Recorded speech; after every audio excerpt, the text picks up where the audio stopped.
All right, everybody. Welcome back to the Women's Open of Maryland edition number 2. This video, we will be watching round 2, part 2, which will be holes 19 through 27 at the beautiful Seneca Creek Disc Golf Course. I am joined here by co-tournament director Andrew Fish. Hey, everybody. And what a beautiful day we had in Maryland. We had 48 ladies come out and play this beautiful park. It's a 27-hole disc golf course. And what I love about this course is that each 9 loops right back to the parking lot. So, you can choose to play however many holes you want. And Andrew, who are we going to be seeing today? So on this lead card for FPO, we're going to see Margaret Sassaman, Becky Sonnheim opening up a big lead, Allie Stone, and Sarah Taylor. And Sarah's an up-and-comer to watch. She's actually an Ultimate player, has been playing Ultimate since 2005, but she's only been playing disc golf since October 2017. So only under a year in, she's joining the pro circuit. Yeah, this is actually her first disc golf tournament ever, and what a way to go in, making lead card with video coverage, huh? I know. We have hole 19. What pin placement is this in, Andrew? We're playing from the white tee pad to the B pin. It's going to be straighter than what we saw in the previous round coverage, and this is about 359 feet. The first round I threw a St. Pro, which was a little bit more stable. However, this round I decided to go with my Champion Orc, which goes a little bit straighter for me. We have Allie Stone here from Team Prodigy. I think she's going with the D3 there, and she's going to flip over a little bit to the right, but still glide out to a good spot. Yeah, definitely. And we want to thank Rice Properties Group for sponsoring the beautiful Seneca Creek State Park, disc golf tournament, and also the video coverage. Yeah, they are a big sponsor of the second round, and this video coverage in particular. Rice Properties Group is based in Fairfax, Virginia. Ryan Rice is a disc golfer. I know he plays a lot of tournaments in the Northern Virginia area, and his realty group often sponsors tournaments. So if you have realty needs in the Virginia, Maryland, and District of Columbia areas, go talk to Ryan. And Margaret had a great drive there on hole 19. And here we're looking at Sarah's upshot. There's a park just right next to the basket. I think she's throwing that trusty Underworld. Yeah, she goes back to that disc a lot. And Allie just throwing a nice high hyzer just to get it right up towards the basket. She probably didn't really have too much of a look with all those trees in her way. Yeah, and you're looking at something kind of similar, but you've got a better angle to go straight at the basket. Yeah, it was still a little tough to get a good birdie opportunity, so I just wanted to make sure I had an easy putt for my 3. Oh, Margaret makes such a good run at that. That was absolutely the way to run at it with not a whole lot of speed because there's a downhill behind the basket. Yeah, definitely. So everybody else should be able to tap out. We should walk away with 3s for this hole. Move on to hole 20. On holes 19 through 27, pros and advanced women played a slightly longer layout this round, Andrew. And it was great for us to play something a little bit longer just to be able to have some tougher holes for us to play. Yeah, that was very purposeful. We wanted to make sure that everybody could be challenged in a way that was appropriate for their skill level, for their division, and to make sure that everybody came in at about the same time for drinks and grilling after the second round. So this hole, we are teeing off from the same tee pad. However, the basket's extended probably about another 80 feet. So really your drive is the same as the first round. But your second shot, it's really going to be an upshot instead of a chance at a 2. Yeah, and you've done almost the same thing you did in the previous round. Yep, through the same disc, same style, same speed. And Allie trying to get that Annie shot a little bit, but just hit the tree to the left. Yeah, she's going to end up in kind of a tough spot. She'll probably have to lay up to lay up. And Sarah with a beautiful S-turn just hit a little bit of cedars and nestled nicely in the fairway. Yeah, slightly short of the corner. She should have an opportunity to make a good second shot. And Margaret's put a very good move on this with a mid-range. Flexing out, but she should be in an okay spot. Yeah, she had great placement for her second shot, and that's really what a right-hander needs on this tee.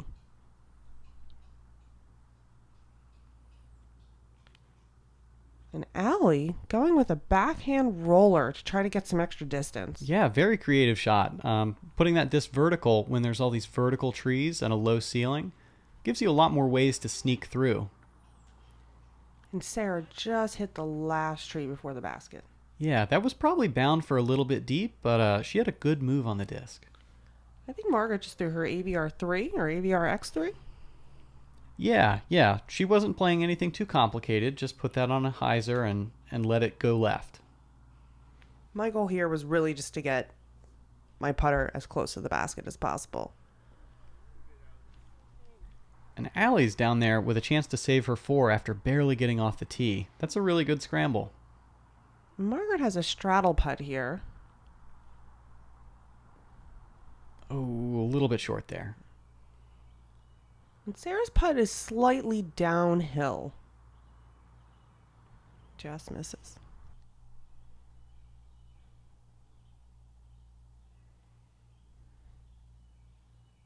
Oh, you kind of knew that out of your hand, huh? Yeah, unfortunately.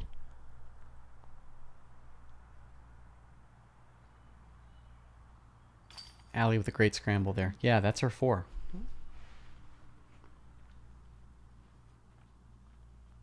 I find 10 through 18 for me is probably the hardest 9 holes on the course.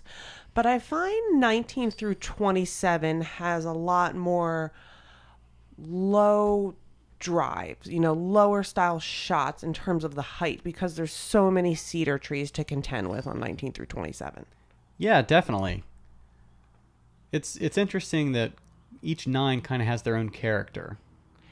Yeah, I felt like this tournament, 1 through 9 was almost like a deuce or die. 10 through 18 is kind of stay out of bounds, and 19 through 27 is kind of stay out of the trees. Yeah, there you go. And we are moving on to hole 21. We're actually playing a different tee pad, and we are playing the B pin, Andrew. This tee pad is in the woods a little bit. You kind of want to throw uphill and then it turns to the right. So for me as a lefty, it's just a simple hyzer shot just to get out there. But for a righty, you really need a good ante shot to get out of the woods, or honestly, you really just want to have a straight shot out. Right. So we're going to play this as a par 4. There's not that much pressure to get too close to the basket on this first shot, just to put yourself in a landing zone where you can get up and down. Here's Sarah with her drive. And that's nothing complicated about that, just out in the open. Yeah, that's all you need.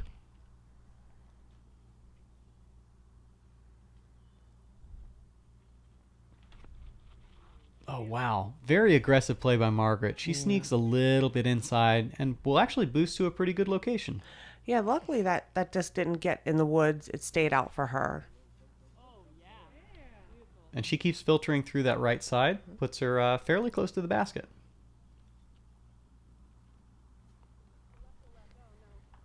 Oh, you can hear Sarah yelling at it to go left. And there's Allie and her caddy. Caddy's also on Team Prodigy. Got to stick together.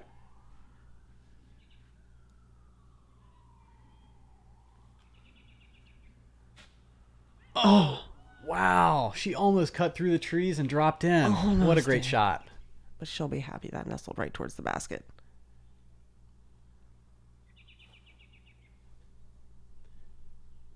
So what upshot disc was that? That was a JK AVR. That was kind of a tweener shot for me between a mid-range and a putter, and I decided to go with the putter, and it did end up a little short.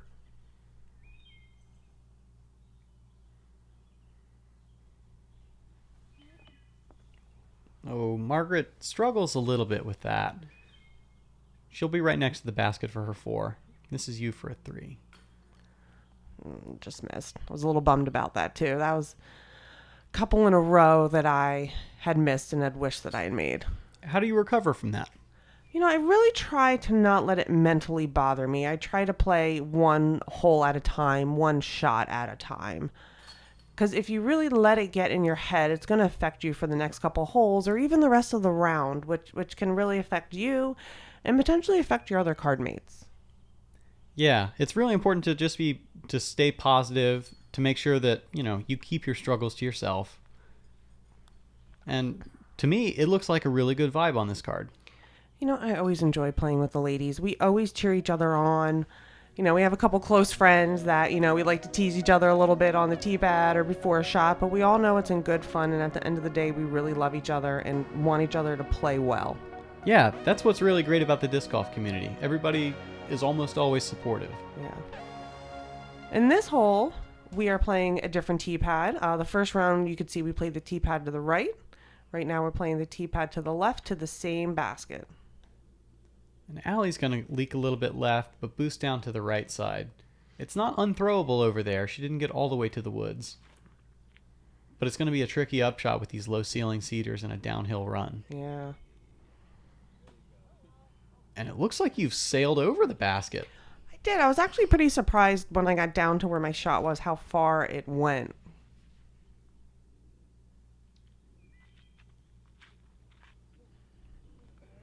Sarah getting a nice hyzer flip out of that. And that's all you really need for a hole like this. It's slightly long, it's downhill, so you're really not trying to go, to park the basket. You really just want to get your disc down there to set yourself up for a putt.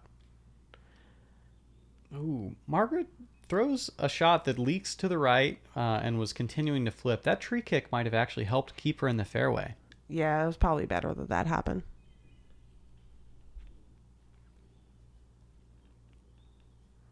Allie got a little bit of distance with that.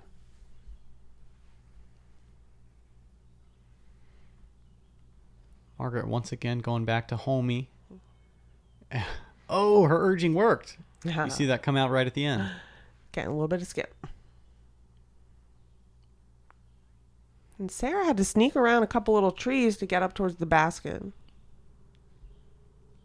And you're off to the right side of the fairway. Kind of have a comeback putt at it.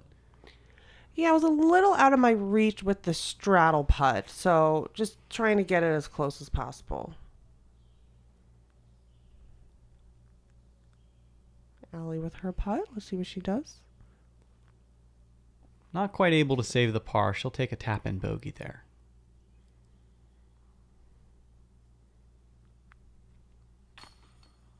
Good putt by Margaret. Mm-hmm. Gotta say, all the volunteers and the state park maintenance crew has done a great job to get the course ready.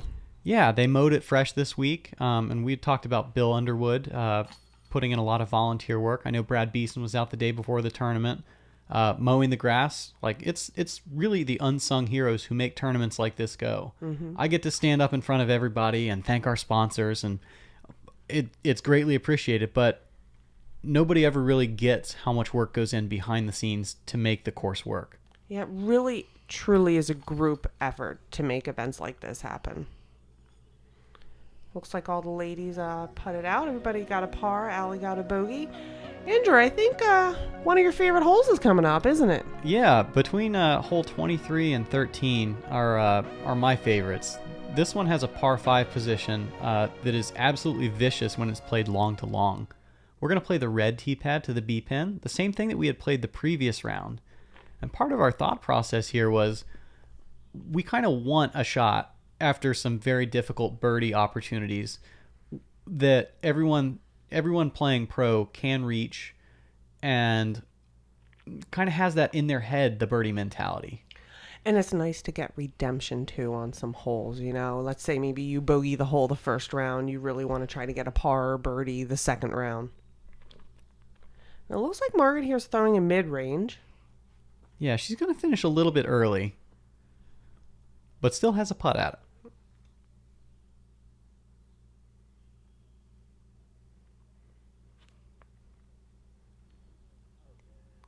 And Allie with a nice drive. Yeah, that stump is probably circle's edge, so she's just outside of that.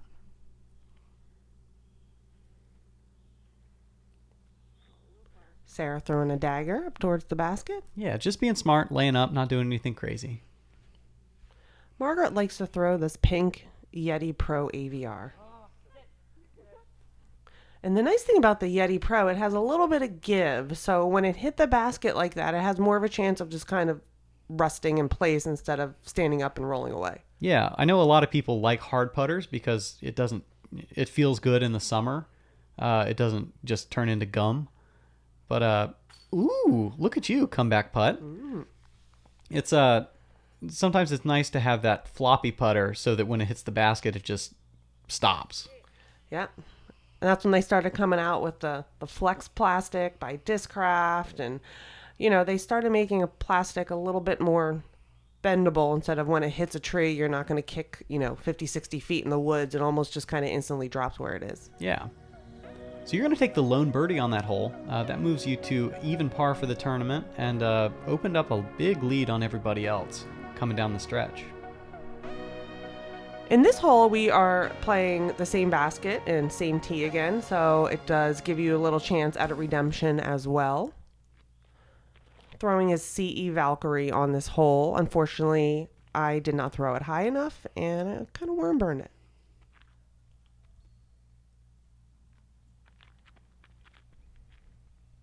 Getting a real nice hyzer flip out of that underworld. We've seen Sarah be able to command her forehand and backhand. Surprisingly for her, for only playing disc golf, like I said, for under a year, she is just throwing phenomenally. And Margaret right there just had a great drive on this hole. This hole really plays uphill all the way. So every shot you make, you got to get the most distance out of. Definitely. She put a really good move on that and showed off her power that gives her an advantage on some holes. And again, I was just trying to throw it higher, but didn't get it high enough. Luckily, this is a par 4. This is one for the pros. You would really like to 3, but a 4 is still a perfectly acceptable score to get on this hole because you have to execute 2 really good shots to be able to set yourself up for a birdie 3. You can see Allie's frustration there. She knows that the low ceiling is the biggest obstacle. Like I said, when we first started, 19 through 27, you got a lot of low-hanging trees that you got to make sure you stay under. Sarah with a decent shot. She goes right up the middle, able to put it near circle's edge. And Allie just has such beautiful hyzer shots that just make it look so easy for her. And again, with Margaret too, it could be just as simple as that. I always tell ladies, I'd rather see you throw 100 feet down the middle every time than try to throw some crazy shot that, you might not be able to do and yourself up in the woods and then having to pitch out. So really throw within your means. Yeah, and it's kind of been on display on this card that nobody's trying to take crazy lines or throw a ridiculous roller. It's just playing smart golf to go up the middle. Yep. Feel confident with the disc that's in your hand. Throw what makes you feel comfortable and execute. Sometimes it works, sometimes it doesn't. And when it doesn't, it's okay.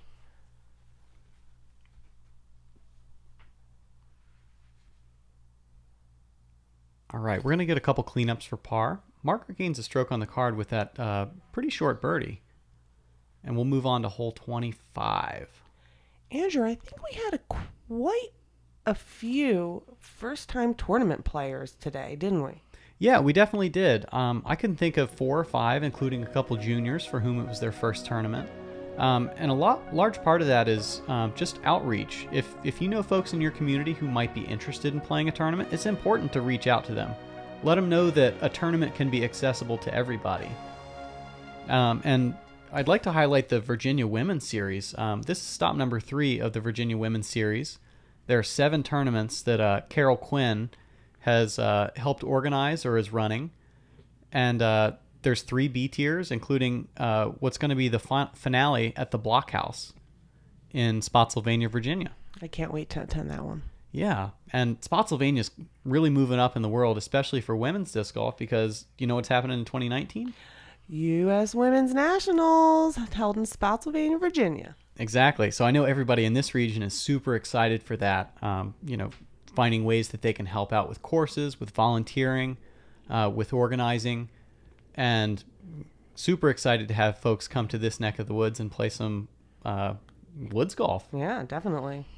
And this hole right here, hole 25, we're playing the same tee, same basket.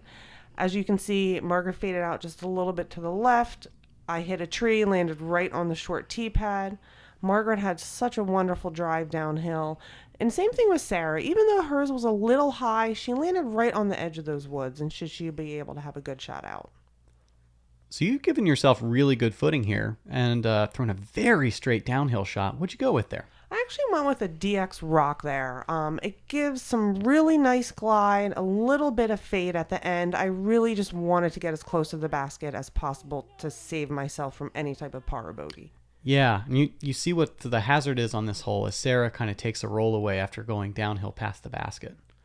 And it looks like Margaret had her trusty homie disc and nestled right up towards the basket.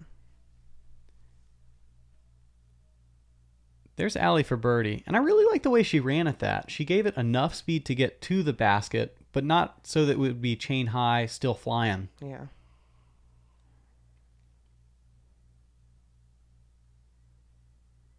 Oh, that's an amazing par cleanup. I felt very lucky to be able to get a 3 on that hole from where I landed. Yeah, you've got some strokes in your pocket, but you don't know what the second card is doing. You got to be thinking that you still want to clean up and make it easy on yourself. Mm-hmm. So we'll see 3 threes and a 4 as we go on to hole 26. And 26 is a very, very pretty hole. It's going to be over a valley. You got to beat this tree in the middle, and then the basket's going to be back on an upslope. Yeah, like Andrew said, the main goal is to really get around that first tree. And for a righty, just like Margaret threw, you really kind of want to stay on that left side of that tree and just get out into the clearing. Yeah, she does a really nice job with that shot. Yeah, it doesn't leave her maybe 60-footer.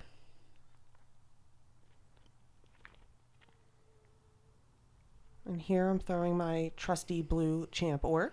Yeah, really nice shot to flip up a little bit, glide, and then fade into the hillside.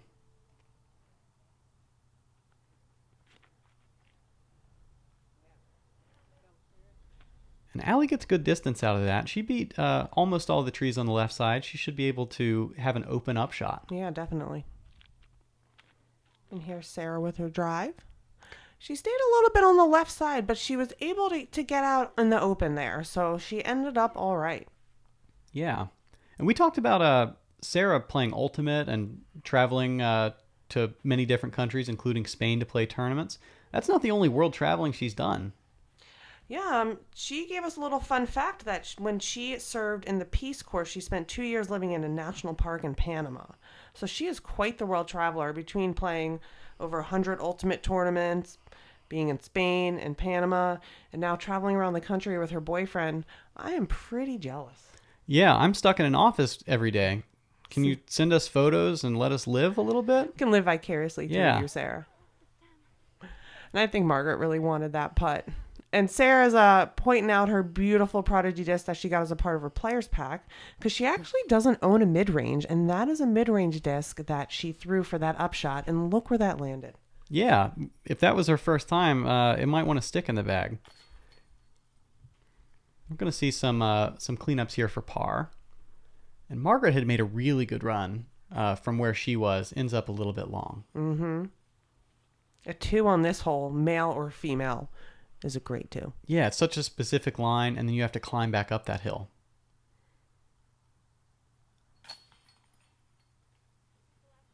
And what a wonderful day we had here at Seneca Creek. It looks like everybody took the easy par on this hole going into the final hole of the round. Yeah, you've got a pretty big lead on your card, so your job is to not do anything crazy. The mini battle that's going on is for second place. We see 6 and 7 under par for Allie and Margaret. I'm sorry, over par.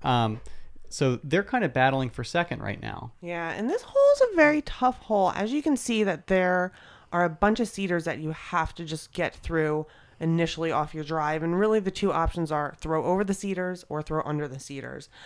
And a lot of us ladies, we don't have a huge arm to be able to throw over them. So as you can see, we're throwing under.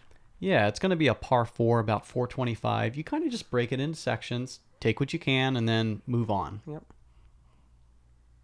Let's see what Sarah does with her underworld.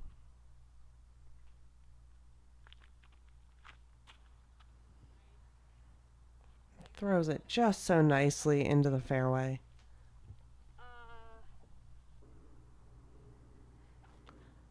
Yeah, Margaret kind of had that low shot. She had to get down on her knees and looks like just held on to it a little too long. She's going to throw a pretty nice shot here.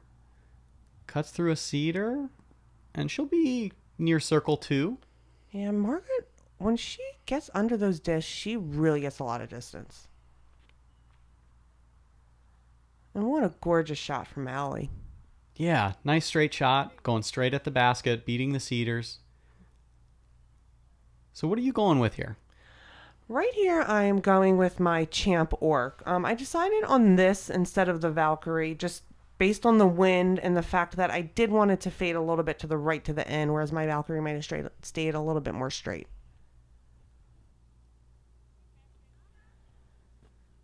And what a lovely shot by Sarah. Yeah, very nice way. Maybe 10 feet from the basket.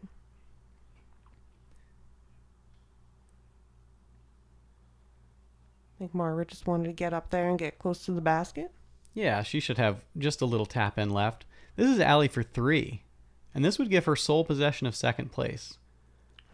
What a great run. Yeah. Looked good the whole way. Another straddle putt. Thing about these wooded courses is you really have to have different styles of putting. Yeah, this is about as open as it gets at Seneca. And a great 3 to finish. Yeah. So you'll wrap up first place with that putt. Mm-hmm.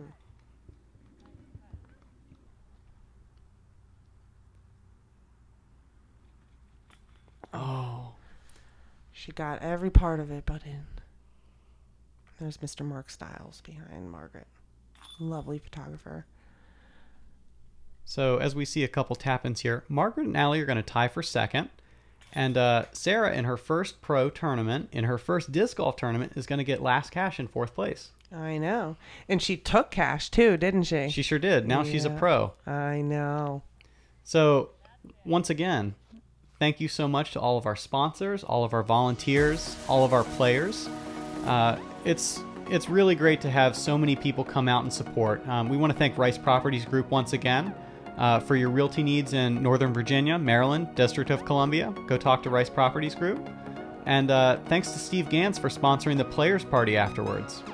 And obviously we want to thank Andrew Fish and Allie Stone for running such a great event at Seneca Creek State Park.